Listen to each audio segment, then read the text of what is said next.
So you feel it's finally time to lose some weight. I'm Ryan Adams from naturalweightlossmastery.com, and in this video I'd like to lay out my 30-day plant-based weight loss challenge so you can maximize your results over these next 30 days with this amazing approach to nutrition. I'm going to give you everything you need to know to get started right now in bite-sized actionable steps. Let's dive in.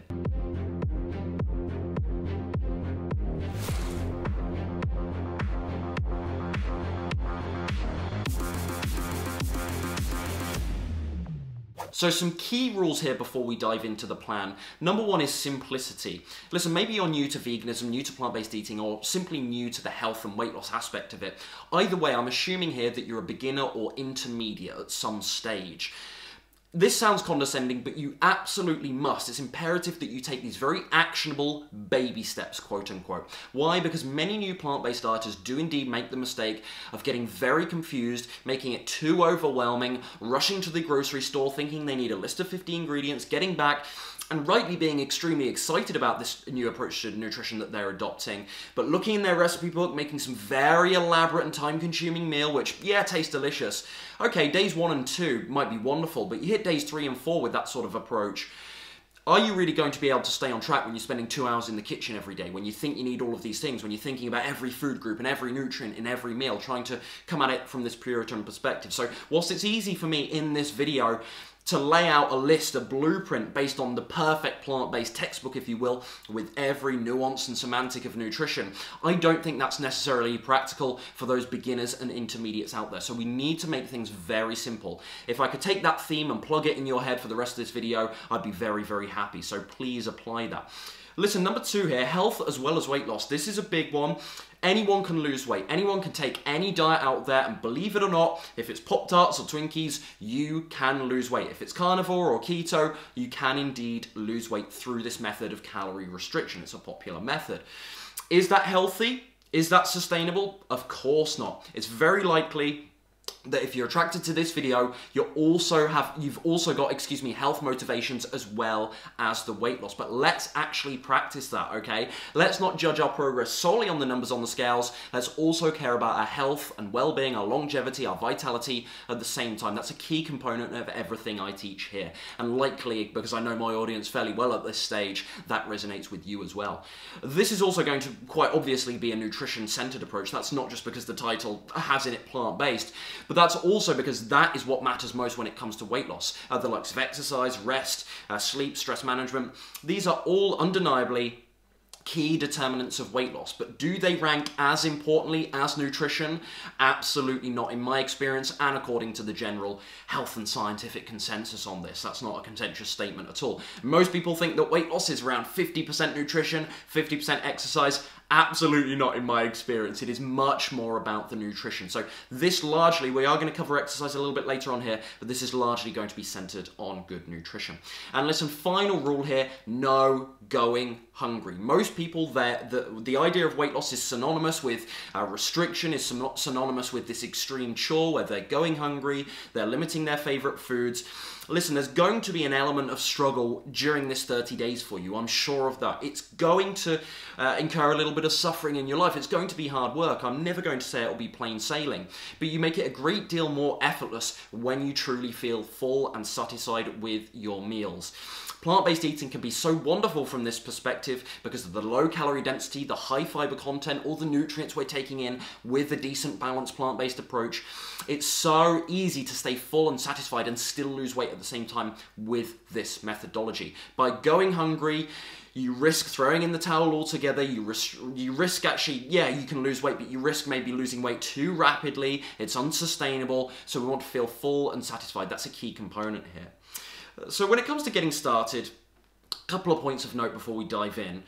Number one, and I've hinted at this already, there is a balance here to strike, for you to strike between what's optimal and what you can actually adhere to.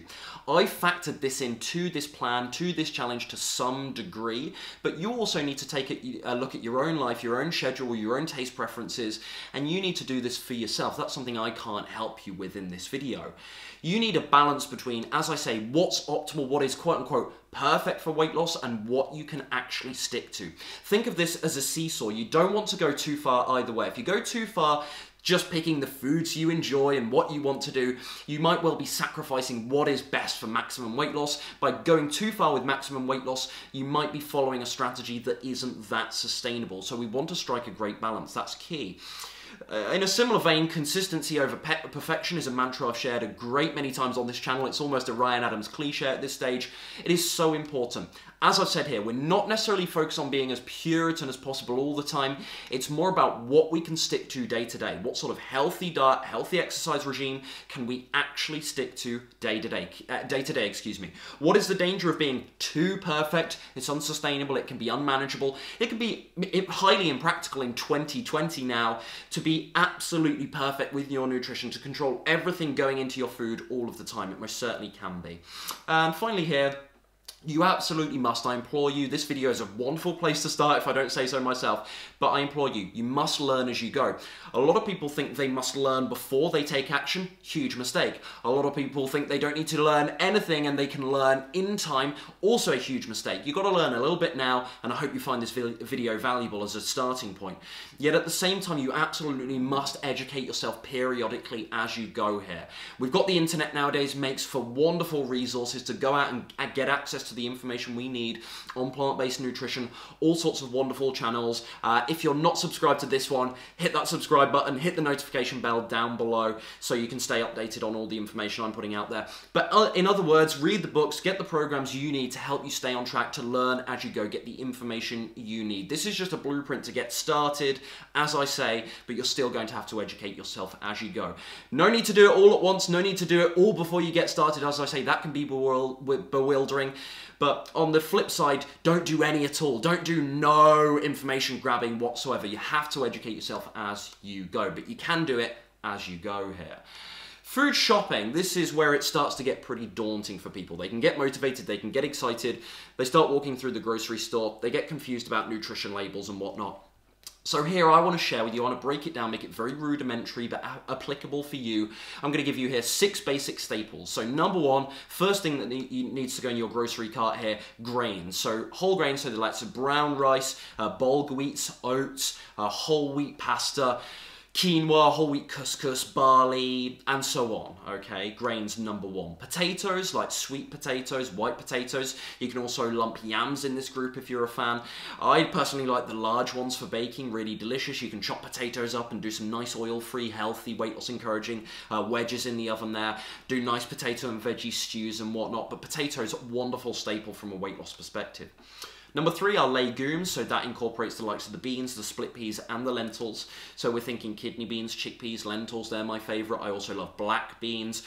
Whatever you prefer, you can do some amazing rice and beans dishes. Quite versatile are legumes, you can do a reasonable amount with them, but nice rice and beans dishes. Lentil dal I had a couple of days ago, that was delicious. Various things you can do there. Number 4 then, fruit. Fruit, incredible from a weight loss perspective. Very low calorie density, or they tend to have a very low calorie density. There are, of course, some exceptions, such as the dried fruit, but they tend to have a low calorie density, high water content, so very hydrating. Lots of important antioxidants, phytochemicals, nutrients, vitamins, minerals, and so on, fiber as well in fruit. So what can you do with fruit? Listen, you can throw it on your breakfast oats, you can do the smoothies, you can snack on them, you can chop up an apple and throw that in your salad and your green leafy greens. Amazing, all sorts you can do with fruit, great snack, and also in many cases can make for a great meal too. Vegetables, similar nutrition profile to fruit there. I like courgettes, red pepper, I like sweet corn, kale, onion. Those dark leafy greens primarily are amazing. So the kale, the spinach and so on, the collard greens, amazing from a health perspective. So much good nutrition there. And again, from a weight loss standpoint, very low calorie density in the vast majority of vegetables. So from a weight loss perspective, it's great to get lots of fruits, lots of veggies on your plate so you can fill up the volume without actually consuming that many calories. Very powerful indeed. And finally here, number 6 then are healthy fats, so almonds, hazelnuts, chia seeds, sunflower seeds, and avocados. So nuts and seeds, of course, primarily. Then, of course, we think of our soy derivatives, soybeans. They do go in the legume group, of course, but they are quite high in fat content versus lots of other beans and lentils and whatnot. So the likes of tofu and tempeh and soy derivatives, soy milk as well, they're a little bit higher in fat, so they do contribute to our fat intake. So more so than a lot of other plant foods, let's say. Coconut is one that can go in this group as well. So these healthy fats, having some of these in our daily diet, very, very important, full of great nutrition. We'll cover that more shortly. So they're the 6 basic staples. So you might be thinking, Ryan, that's extremely simplistic. What about this? What about this? What about this?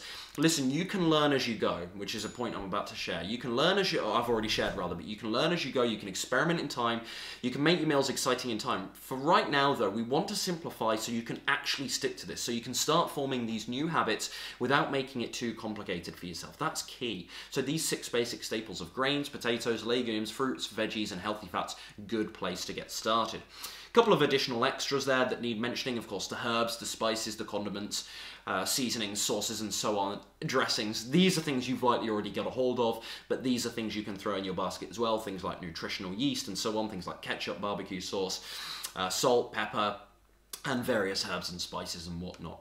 So in time, as I mentioned, you can expand your options, but for now, it really is smart. It really does pay to stick to 4 or 5 basic meal ideas. Not every meal, of course, has to be extremely repetitive, has to be exactly the same. That can be monotonous in time. So what you can do is have 4 or 5 rough ideas. So, okay, for lunches, I'm going to have my rice and beans and a veggies dish, but I'm going to switch what those are. So sometimes it's going to be brown rice, sometimes it's going to be red rice, sometimes it's going to be kidney beans or chickpeas another day. Sometimes it's going to be courgette that I have that with zucchini. Sometimes it's going to be a mix of red peppers and mushrooms and so on. So yeah, have these 4 or 5 basic staples in your mind for your meals.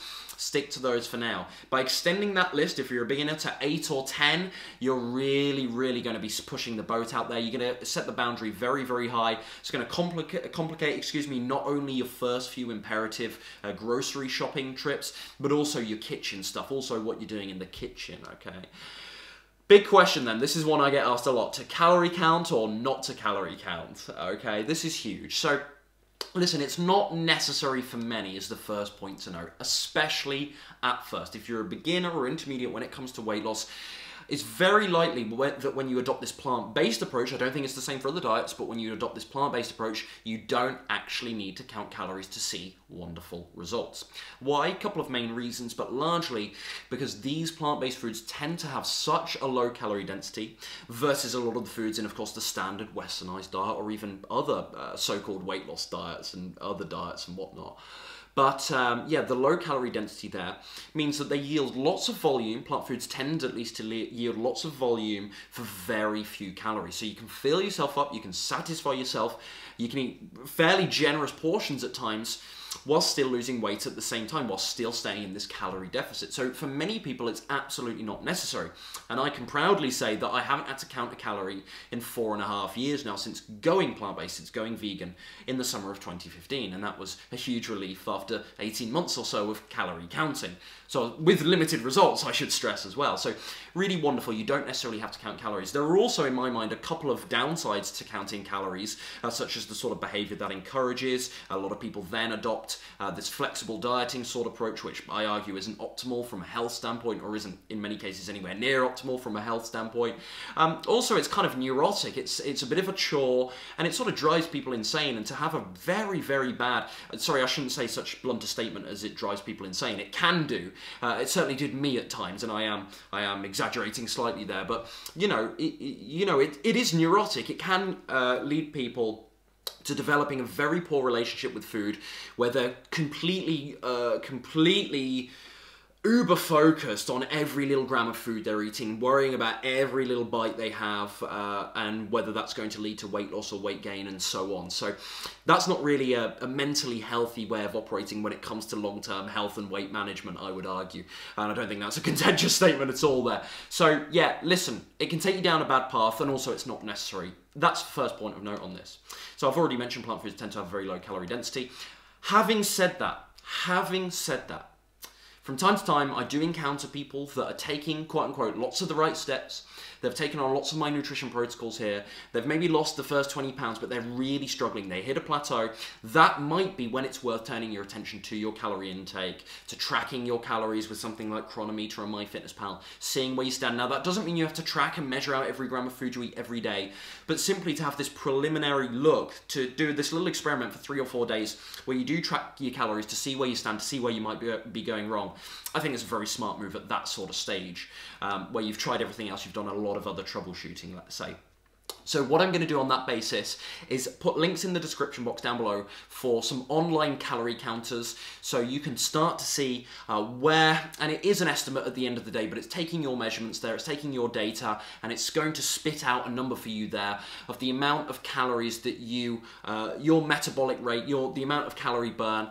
At a sedentary level, number one, that's going to be the first link. Then the second one is going to tell you what your calorie expenditure looks like with activity levels factored in. So have a look at those two calculators if you're really interested in this. But generally speaking, my stance is no, avoid calorie counting where possible, I would say. Sometimes it's necessary, but for most of you, it certainly isn't going to be necessary right now. That's how amazing this approach to nutrition is.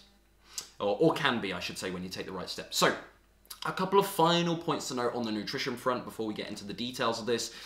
First of all, fat content. So plant fats can be very healthful, certainly far more healthful, I argue, far more weight loss encouraging than fats from animal sources, but they can indeed slow weight loss. Why? Because a gram of fat yields 9 calories, a gram of carbohydrates and protein only yields 4 calories. So that's actually less than half. So if you think of a fat-rich meal versus a carb or protein-rich meal, you're going to get a lot more calories, let's say, for the same volume of food, if that makes sense in your mind. I'm not sure if that's a clear image, a clear analogy.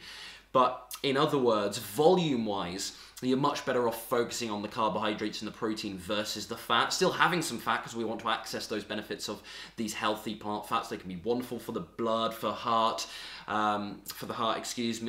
hair, for bones, for the brain, and so on. So these are really, healthy plant fats are really important integral part, of a healthy plant-based diet. Yet at the same time, they can indeed slow weight loss because of their high calorie density. So the likes of nuts and seeds and whatnot, wonderful health properties within them, but we have to be a little bit conscious of our fat content. Okay. Point number 2 here, processed foods, are they acceptable? Generally speaking, no. We want to focus on these intact whole foods. However, not all processed foods are bad. Not all processed foods are made equal, which is a little bit of a cliche, but it's absolutely true. So there are some healthy, weight loss encouraging plant-based foods that are processed, that are technically processed, but still can be a decent part, let's say, of a weight loss encouraging diet. So the likes of whole wheat bread, gluten-free bread, even some types of sourdough and rye bread can be great for weight loss. Cereal, you've got healthy cereal options like bran flakes and shredded wheat, for example. Pasta, we can have our whole wheat pasta or maybe lentil pasta, bean pasta, and so on. Polenta, things like this. Yeah, I mean, technically, the likes of tofu and tempeh, they're processed as well, technically speaking. I know they're only fermented, but technically speaking, they're processed because they're taken out of their natural form. And so, yeah, we absolutely can have these on a weight loss encouraging diet. We can have these and still lose weight in reasonable amounts. Now, there might be a point where if you plateau and you've tried lots of the other tactics, that you need to look at your ratio of whole foods versus these processed foods that are still fairly healthy. You might need to look at your proportions of those, your ratio of those. But for now, going forward as a beginner or intermediate here, yeah, feel free to have some of these. We don't want to go crazy with them because they are still processed at the end of the day.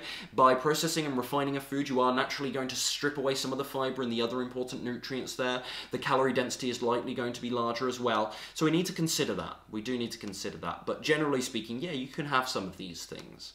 Okay, I'm not talking about Pop-Tarts or potato chips or fizzy drinks, but generally speaking, these healthy processed foods you can have, most certainly. So food to plate volume here, and it's key that I point out, I'm not actually talking about calories here, but I'm talking about the volume of each type of the following kind of food groups and how that makes up your plate. So I think what's optimal for weight loss, generally speaking, just so you can get a clear picture of this in your mind, is to base your plate 60% starches, 30 to 35% fruits and veggies. I suppose that depends what sort of meal you're making. You're not going to have veggies for a lunch or evening meal typically. And then 5 to 10% fats. So again, I must stress, this is not calories. This is not my calorie macronutrient breakdown or anything like that. But this is just so you guys can get a very visual picture. You can see in your mind's eye what a healthy weight loss encouraging plate should look like for the most part. Again, there are tweaks and adjustments to be made if your progress slows, if you hit a plateau. But to get started, around 60% starches, 30 to 35% fruits and veggies, 5 to 10% fats. For example here, and we are going down the rabbit hole a bit with this, but I think it's a valuable example. One thing you can do if you're not losing weight is you can reduce the amount of starches there. You can take it, for example, down from 60% to maybe 50%, and then you can increase your fruits and veggies, the proportion into your plate that comes from those fruits and veggies. That will naturally lower the calorie density. Of course, it depends what starches and fruits and veggies you're taking. If it's dates we're talking about, then that might be an exception to the rule, because they're extremely high in terms of calorie density. But generally speaking, if you increase your proportion of fruits and veggies, that plate is going to be reduced in terms of the number of calories there. That could be all it takes to instigate a little bit of weight loss. So we're still having the same volume of food with this method. That's why it's really smart. But we're cutting back ever so slightly on those starches. Now you might be thinking, hold on Ryan, I just want to lose weight. Why do I need those starches at all? Surely, based on what you've just said there, mate, I can increase my fruits and veggies. I don't need much of the starches. I could do maybe 20%.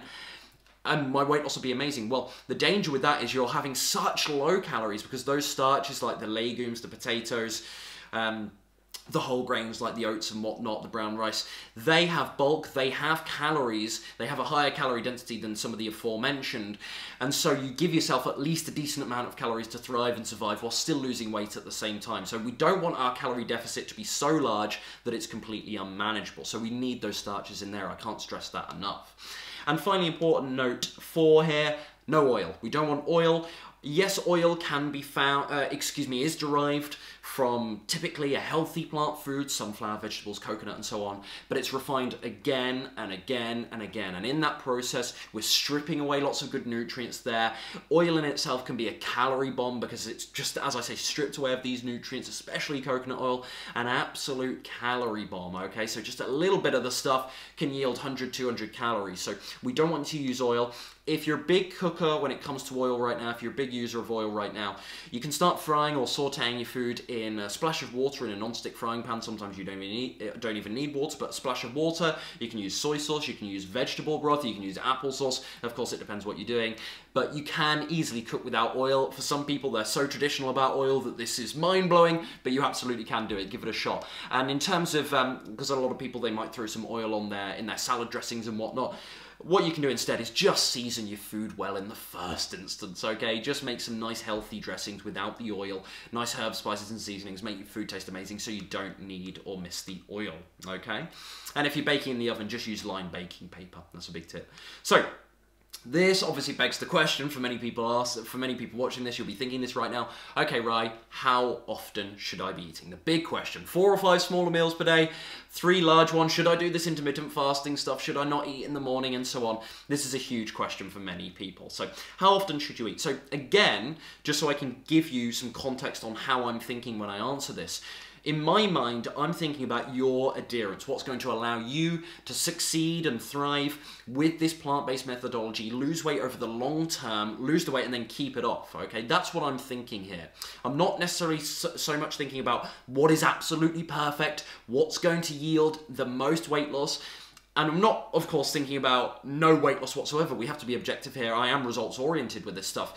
Yet at the same time, we must strike this balance. We must find this adherence, okay? What you can actually stick to, what you can be consistent with, what is sustainable for you personally, okay? So when we're thinking how often should you eat, that's what you should be thinking in your mind. When you're listening to my advice on this right now, first and foremost, you should be thinking, okay, what can I stick to? What resonates with me? What clicks with my routine and so on? So it's more about eating right than it is about meal frequency. This is huge. It's more about eating the right sorts of foods than how often, how frequently you're eating. That's key number 1. Okay. So 3 important questions here to answer this question for yourself, because I'm not going to do it for you here. Number 1, what do you prefer? Okay. What do you like doing? Okay. Number 2, what feels good for your body? Do you notice that when you're having 2 meals per day, 2 to 3 meals per day, and maybe a couple of snacks in between, you personally feel better in yourself than when you're having to eat more frequently? What feels best for your body? What feels best for your digestion? What feels, is it a struggle to have that larger meal a couple of times per day? Does having the 4 or 5 meals per day make it more manageable for you because you're not stuffing yourself? Do you feel a bit sluggish after you have to have a big meal because you've got all this bulky fiber plant food in your system, fiber-rich plant food in your system, and therefore you need to sit down, you feel a bit tired, you feel a bit lethargic? Then yeah, maybe 4 or 5 meals might be the way to go for you. What feels good for your body? Really important to know. And finally here, and this is really key, it might even be the most important, would you believe, out of the three, what fits your schedule? I hinted at this a minute or two back. What fits your routine? What is preferable for you? Are you at work, school, or college, and therefore it's impractical to be impractical, spit it out right, to be eating constantly throughout the day when you're in the office at your desk? Is that impractical for you? Are you looking after the children? Yeah, think about your schedule, think about your routine, and this can differ based on, routine, based on profession and so on, based on personal and professional commitments and whatnot, hobbies and interests. So this is very much, sadly, one of those things that's different for everyone, and that's why it's so hard for me to give blanket template advice on this. But listen, you've got to analyse these three questions, you've got to think about your answers and then select a mode of eating that's right for you in terms of frequency. And one big final tip that I haven't listed here that I've just thought of, actually, this is huge. It's probably a wise move to, roughly speaking, stick to the frequency that you have right now. Even before going plant-based, before worrying about health and weight loss, it's probably best to stick to that because it's not too much of a change. We're already making quite a few changes in terms of what you're eating, in terms of the nutrition. So if you can just manage and keep the same, keep consistent with the things that you've already got nailed down, such as an eating routine, certain habits, if you can combine these new good, healthy, nutrition-focused habits with other habits that you've got right now, you're going to make it a lot easier for you. So if you were somebody in the past that's eating 4 or 5 meals per day, you go plant-based and you are thinking, okay, let's do the 2 to 3 meal thing, as Ryan might have suggested, maybe that's not so practical for you. Maybe it'd be wiser to do the 4 or 5 thing for now because you're already in that routine. So that's smart as well. You're not necessarily upending all of your habits that you've built over the past few years and decades. So that's a good point to note too. So let's jump into the good stuff here, the meal ideas. So breakfast, lots of options, but they mainly center around these few kind of staples. So oatmeal, potato hash mix. You can do a potato hash mix where you grate some potatoes, you fry them in a non-stick frying pan, as I say, with some water. Throw on some salt, some pepper, a bit of paprika might go nice as well. Maybe some veggies, some red pepper, some mushrooms, some onion and so on. Stir that up, fry it for 10 to 15 minutes. It's going to be absolutely gorgeous. That's going to be amazing. Maybe add some barbecue sauce or tomato ketchup as well. You can do smoothies, you can do fruit on its own as a fruit salad. Sometimes, frankly, I wake up in the morning and I just have a big punnet of grapes and maybe a few apples on the side. Sounds really basic, but if I'm in a rush, that's so convenient. I don't have to prepare anything. Cereal, so healthy cereal options, I covered those already. We're going to top the shredded wheat or the muesli or the bran flakes with some plant milk there, some unsweetened plant milk. Maybe we throw on a handful of mixed berries there, some blueberries. Maybe I like to throw on some hemp seeds, some flax seeds, some chia there for those healthy fats. Really great healthy option there too. Toast, so we can have whole wheat toast with maybe some jam, maybe some avocado, again for those healthy fats that we're being a little bit conscious of, but we can have some of these. Brilliant. So there's all sorts you can...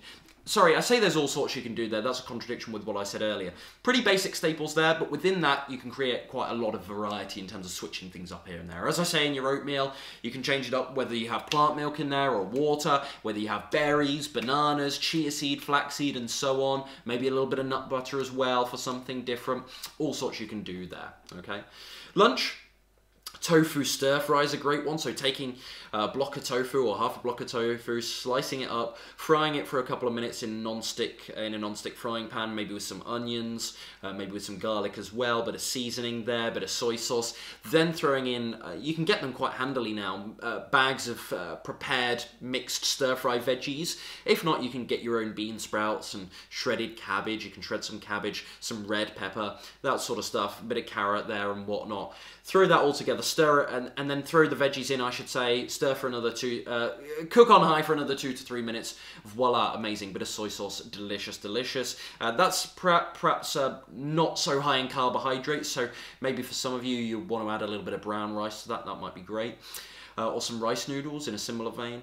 Mixed bean salad, so taking a can of mixed beans, chopping up some celery, dicing a tomato, an onion, bringing that all together with a little bit of salsa. Amazing, simple lunch that you can throw in a Tupperware container, take with you to work or school, throw it in the fridge, eat when you're ready. In a similar vein, you could do a green salad with loads of healthy mixed leafy greens. And then for some bulk, you could throw on some beans, some quinoa, maybe a few cashew nuts, pomegranate seeds. Sounds amazing right now. It's lunchtime here in the UK at the time of me filming this. So I'm pretty game for that right now. That sounds pretty good. So dinner, you can do a rice and beans combination. You can do a Buddha bowl with maybe some oil-free hummus, a few veggies in there, amazing. You can do a healthy pasta, so you can do whole wheat or spelt pasta, perhaps with a lentil marinara. That's what I really like to do. Or maybe just a basic tomato sauce that you either prepare at home from chopped tomatoes in a can. Heat that up over the stove or hob. Maybe throw in some mixed herbs there, mixed Italian herbs, some thyme, some oregano, some basil, bit of salt and pepper. That'd be amazing. Maybe throw a couple of veggies in there too. As I say, I like to do it with lentils, carrots, eggplant, aubergine for my fellow Brits, and so on. Really, really amazing. So healthy pasta options there. Jacket potato you can do with some salsa, with some ketchup. That's one of my go-to classics. If you're an OG subscriber, you know that. What else? You can do the potato wedges, as I mentioned. You can do a potato and veggie stew. All sorts you can do with potatoes. Potatoes, incredible for weight loss, by the way, guys. Amazing. So low in fat, really low calorie density, so you get all this volume for few calories. White potatoes in particular rate very highly on the satiety index. So in terms of the fullness that you get from a white potato, it's absolutely amazing. It's off the charts. So great for weight loss. So there's dinner. Snack-wise, it's the obvious stuff. It's fruit, it's toast with some jam, whole wheat toast with some jam or something like that. Raw veggies, perhaps you slice up a bit of celery, a few carrots, bit of red pepper, dip that in some oil-free hummus, amazing. Another option, if you're feeling like you're snacking throughout the day, just make your meal portions for those main meals ever so slightly larger. Big tip. So for more ideas, or for more specific ideas, because some of those admittedly are quite vague, some of you would prefer a little bit more instruction than that, so I hear you on that. You can get 5 free recipes in the blog section at naturalweightlossmastery.com, and actually if I scroll down here I can show you all of these notes, because a lot of people, when I make this sort of screen share video, they're like, Ryan, I want all the notes, I don't want to type them out for myself. Head over to naturalweightlossmastery.com, hit the blog section, you'll see all of these notes there in the blog post that will be titled the 30-day plant-based weight loss challenge. So you'll see it all there, and you'll also find those 5 free recipes as well. So there's breakfast, lunch, and a dinner recipe there, and also a dressing and sauce recipe. So great place to get started in terms of recipes there if you're struggling. So they're the meal ideas. Hope you got a lot of value from that anyway, and some things that you can get started with. There's so many great recipes online, so many great recipes in books and whatnot. So many people most people, they don't even need to look at recipes. They've got a couple of ideas, they just need a bit of inspiration, and they just need some confirmation on what is actually a decent weight loss encouraging sort of meal to eat anyway. Question that I get asked often, and I'm sure that many people will say in the comment section when they follow this 30-day weight loss challenge, Rye, how quickly can I expect these results? So I would say that we want to see a change in the scales towards the end of week 1 at the start of week 2. Now, it's important not to be so neurotic about this that we're like, why aren't the results coming? Why aren't the results coming? Jumping on the scales constantly. But certainly by the end of week 1 and 2, if you're taking the right steps, and there are some caveats here, but if you're taking the right steps, you're going to notice a change. It might be a very small change at first, but you're going to notice a change in terms of the numbers on the scale. So that's our own subjective opinion aside, because some people, they'll look in a mirror and they'll think, oh, I've lost a little bit around the love handles here. My biceps are looking a little bit bigger from the what I'm doing in the gym. I'm feeling a little bit more toned. I can feel the muscle in my legs better now, blah, blah, blah. A lot of people make these subjective assessments, which there's a lot of downsides to making such assessments, as you can imagine, because the mind can play tricks, and who are we to judge and that sort of thing. Especially as a beginner, you know, you're not really you don't really necessarily have the education, the knowledge on this to make a good assessment like that if you're a complete beginner. So we shouldn't be subjectively checking ourselves out all the time. It's really good to have a measure of our progress, such as the scale. So by the end of week 1 and week 2 here, that's probably about the sort of time where, if you're not seeing results, you might wish to change something here. And I'm going to share some troubleshooting tips at the end here, as you'll see. But certainly that's kind of the period of time where we can start to expect to see some things. Now, I'm not telling you that you're going to lose 10 pounds in the first week or anything like that, although I have had some crazy stories with my clients in the past. But certainly we want to see a little bit of a change on the scales at that sort of time. So as I say here, 1 to 2 pounds per week, that's sort of the going rate that's put out there on the subject of weight loss. That's the going rate for a successful strategy for beginners and intermediates. When you get to that advanced stage and you're looking at kind of really toning down, losing maybe the last 5 to 10 pounds or so, that's when it's naturally going to be a lot slower for you, probably. Again, there are asterisks and caveats there, but I'm not going to go down that rabbit hole. But 1 to 2 pounds a week, generally speaking, if you're a beginner or intermediate, that's probably a good rule of thumb. Now, this doesn't mean if you only lose 0.9 of a pound 1 week that you freak out and think you need to change everything. This is just a ballpark figure, but that is probably something that's smart to aim for if you're just getting started. But please note, there is this diminishing rate of returns with weight loss. So if you're already fairly well into your weight loss journey and you're watching this video for a bit more information on how to take things to the next level, that's probably not a good ballpark estimate for you. It should be lower. As I say, as I've highlighted here, this depends on several different factors. So, you know, such as where you are now, your weight right now, your height, gender as well can make a big difference here. It is typically harder for women to lose weight than men. That's quite a binary statement for me to make, and it's quite vague, and I'm not going to go into the specifics of that, but generally speaking, that does seem to be the case according to the science and certainly my experience as a weight loss coach. In other words, what I'm saying here is this depends on so many different factors, such as weight, what your goals are, any underlying hormone or thyroid issues. They can make a small difference as well. So there's all sorts of caveats to this, but generally speaking, good ballpark figure there. Listen, I just want to sing the praises of deploying some patience here. This is a 30-day challenge. It's not going to change your life and your weight loss destiny in this 30 days. It could be a great transition, a great turning point for you, but please don't expect to look like a supermodel in 30 days here. We must deploy some patience. So many people flake out of weight loss because they're needy, they're looking for the instant wins, they're looking for the quick results. It drives them down a very, very bad path where they maybe change their strategy too soon, they hop from a program far too prematurely, maybe they seek out extreme calorie restrictive strategies, maybe they go too gung-ho and extreme with the exercise because they're absolutely desperate to see that number on the scale plummet. And yeah, in other words, it can take us down a bad path, or worse yet, you're throwing the towel altogether. You're throwing the towel altogether because you think you're not losing weight, and this is what so many people sadly do, and they think, you know what, I'm not seeing the results, I've lost a bit of weight, but it's not that much, it's really hard work, let's go and have the chocolate cake anyway. Why not? What's it all for? Okay, so yeah, definitely worth deploying some patience. So let's turn our attention to exercise briefly here, which earlier on I said is a background factor, but it still can make a difference in terms of these fine margins that can create weight loss sometimes. It still can indeed make a difference. Now, if you're not doing any exercise right now, my message is very simple indeed. Do some, okay? If you're not moving your body right now, and I'm very aware that many of you watching this will be the case for you.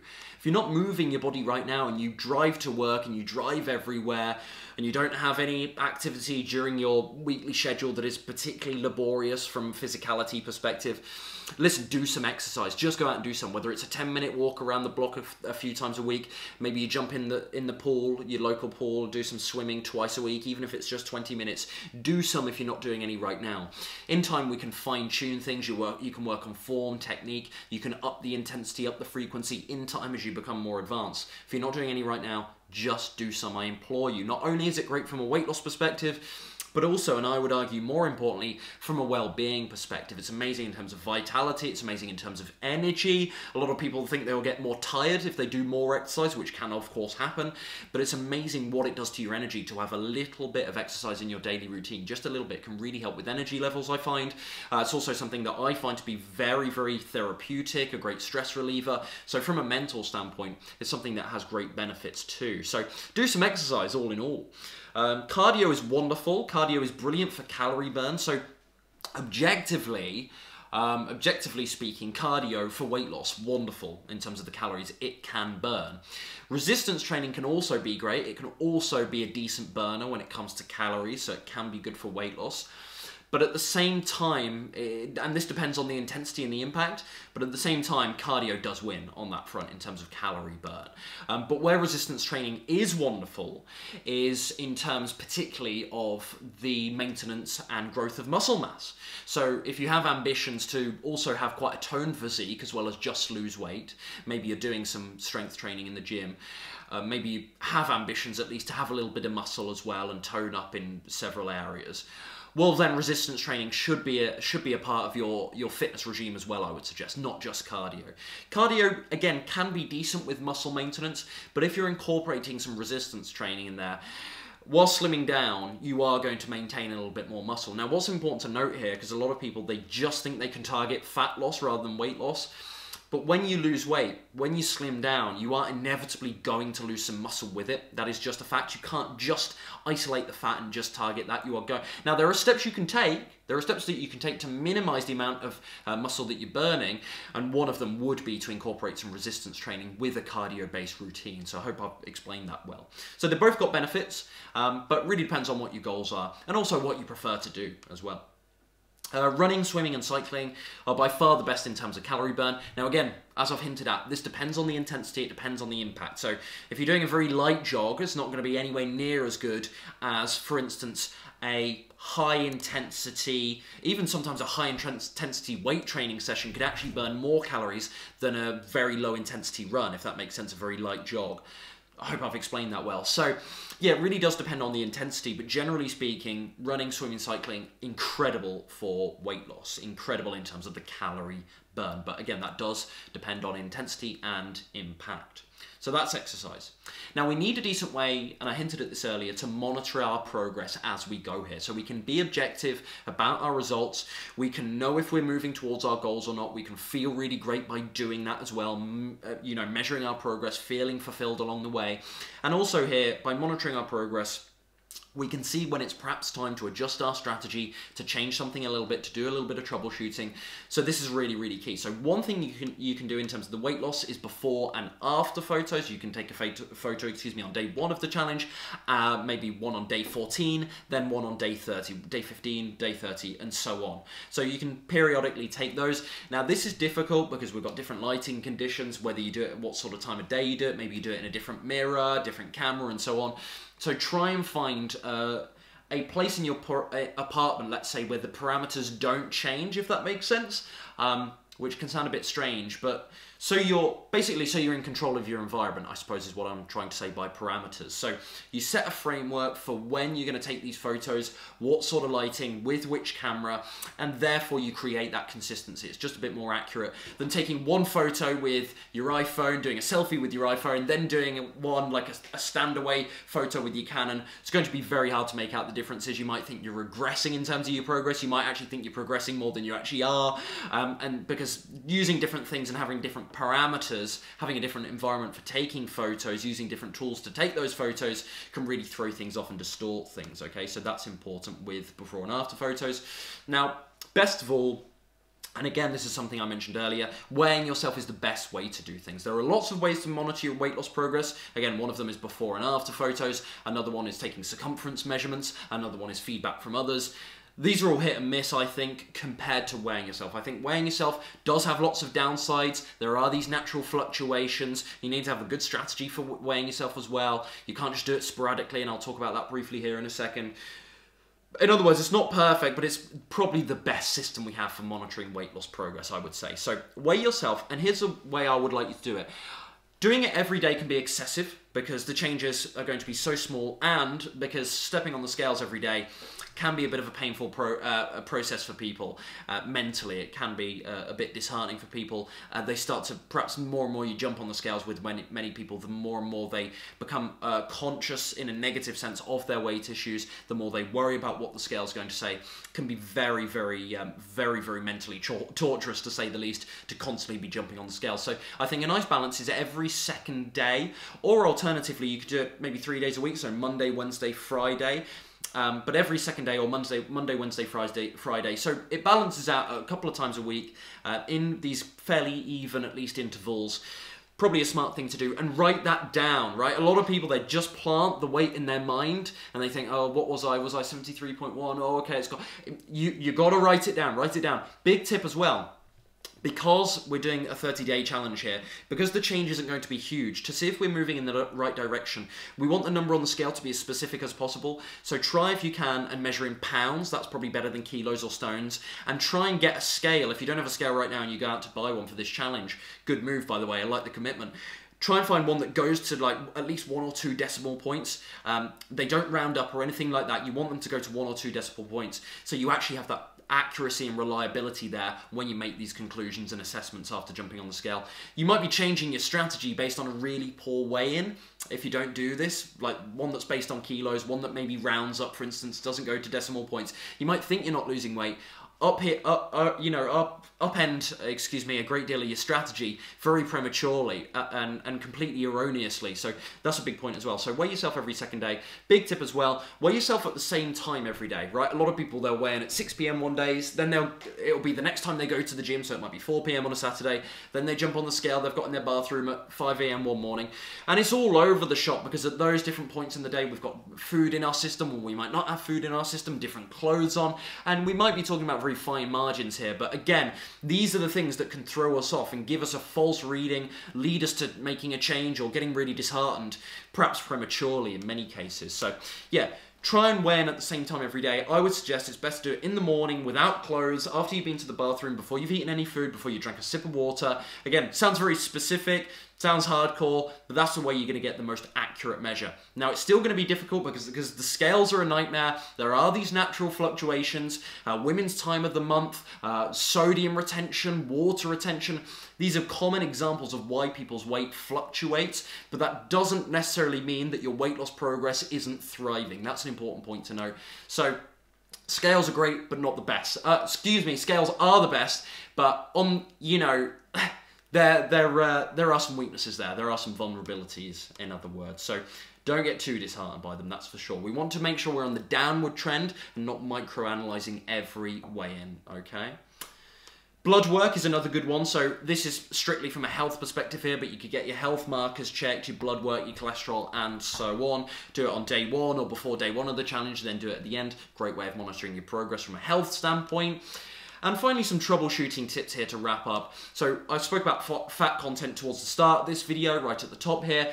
Listen, you can lower your fat content, cut back a little bit on the avocados, the nuts and the seeds. Again, we want these from a health standpoint. They have some wonderful properties in them, some wonderful vitamins and minerals and whatnot that you can get from these, the fatty acids, these omegas that you can't get elsewhere on a plant-based diet. So we do need these, but cutting back on them, maybe even temporarily, could allow what you need really to get through that plateau you're struggling with right now. Number two, you could look at your calorie intake. I've already given you the resources to do that, but you can look at your overall calorie intake. Focus more on the whole foods I mentioned earlier on when I spoke in depth on processed foods. You could change your ratio in terms of the processed to whole food amounts there. That's one thing you could do. And finally, what's your consistency like? Are you during this 30 days here, are you staying on track for 5 days and then having a vegan burger, some Oreo cookies, or some vegan Ben & Jerry's ice cream at the weekend and self-justifying because it's still vegan, it doesn't have the dairy, so it might be okay, it's not that bad? Well, these things, they're still heavily processed, they're still refined. Yeah, comparatively, obviously you don't have the ethical ramifications of eating something that isn't vegan.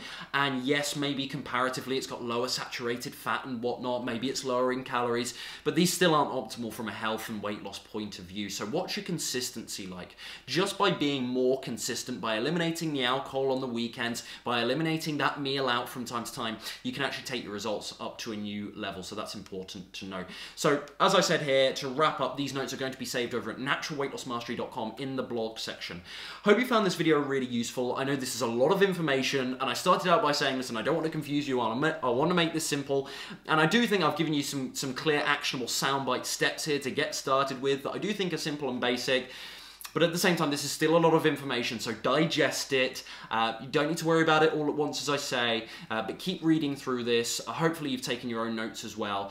Some of this you'll have down already, some of this you'll know about, some of this will be new to you. So hopefully I've not thrown too much of this at you all in one session, in other words. So yeah, if you're looking for some help during this 30-day challenge, you can sign up to the Natural Weight Loss Mastery Academy, which, would you believe, is cheaper than a gym membership. It's the same price as a couple of Starbucks every month, so a very affordable way to get the in-depth training, the ongoing support you need. There's a wonderful private Facebook group where you get group coaching from myself and peer-to-peer support there, so that's a great accountability and support system and training system for you to have, as well as this video to get you started. So I'll link the Natural Weight Loss Mastery Academy down below. I thank you for your time today. Again, hope you found this really valuable. If you did indeed, smash that like button, subscribe if you're just running into me for the first time. I'll catch you in the next video. All the best.